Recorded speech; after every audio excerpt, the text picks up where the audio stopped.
how you put something really meaningful on your to-do list, something that you really want, and then somehow the day just disappears.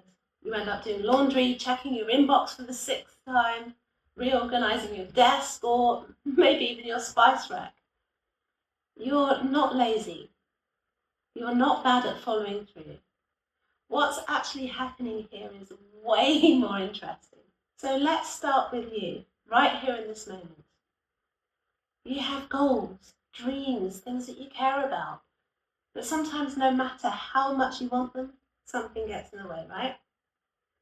You plan to move forward and then don't. So here's why. Your brain likes what it knows, even if it knows it isn't working for you. And this is the comfort zone. It's familiar, predictable. It might not always feel good, but it feels safe. And that matters a lot to your nervous system. Now, the stuff you're working towards, the things you want, that's over here, outside the comfort zone. Not yet known, not yet certainty, which means, because it's uncertain, your brain considers it a risk. So even though you want the goal, your brain's job is to keep you alive, not necessarily fulfilled. And it's going to raise every single internal alarm it has. Thoughts like, what if I mess this up? What if they judge me? What if this changes everything? They appear to be reasonable thoughts, but that's your system saying, hang on, this is new, this is different. I don't know if we'll survive this. Sounds ridiculous, but it's actually that primal part of your brain that does this. It's completely concerned with your safety, even how absurd that sounds. And if that wasn't enough, your subconscious doesn't just operate from comfort and safety, it also operates from identity.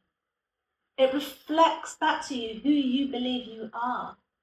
And if what you want doesn't match up with how you see yourself deep down, your subconscious will quietly work against you and attempt to keep you in line with the identity that it knows is true. So if you think that you're really bad, you believe deep down inside that you're really bad with money, for example, and you want to create a savings pot of, I don't know, £10,000, then your mind will work against you in this. It will start to self-sabotage. You'll spend on things that you don't even need, like silly little gadgets from Amazon or something, instead of actually putting it away in the savings pot.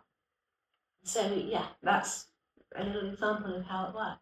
So instead of walking into the new, you find yourself holding yourself back with things like scrolling, doubting, procrastinating, and overthinking.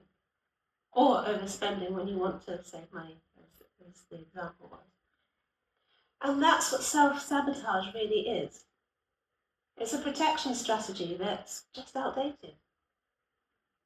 So how do you break free from this cycle and start aligning your actions with your desires? Well, before anything can shift, you've got to name what's happening. Start noticing the moments your body contracts or your brain starts finding excuses. Don't judge it, just notice. Oh, here's that thing I do just before I put myself out there, for example. Then after awareness comes reframe. So instead of saying, oh, what if I fail? Try, what if this finally works? Or instead of saying, I always mess this up, try, there's a part of me that's scared. What's it trying to protect me from? Often the fear isn't about the goal, it's about the unfamiliarity of being someone that has it. And your system goes, wait, are we even allowed to want that? This is where self-trust starts to rebuild, because instead of bulldozing yourself through resistance, you're listening to it and asking, what do I want to believe instead? Big changes don't need giant leaps. They happen through small, consistent steps.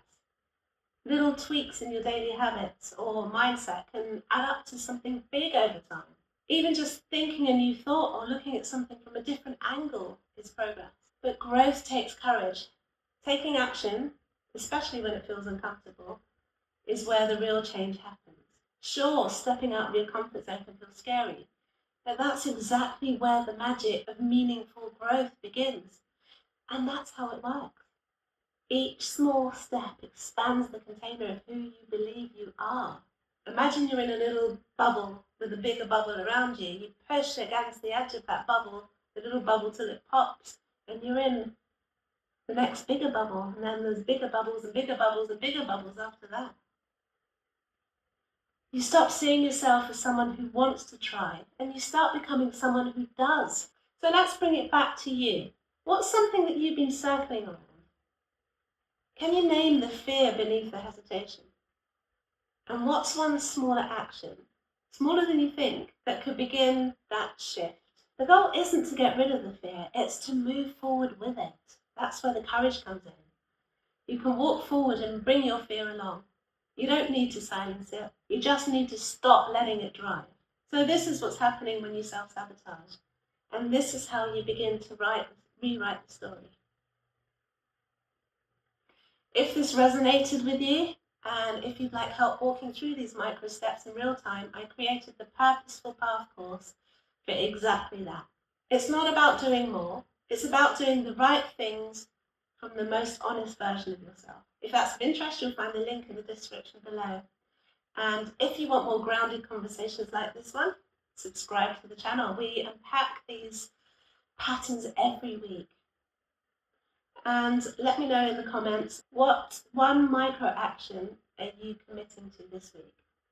I'll be cheering you on every step of the way, and I'll see you in the next one.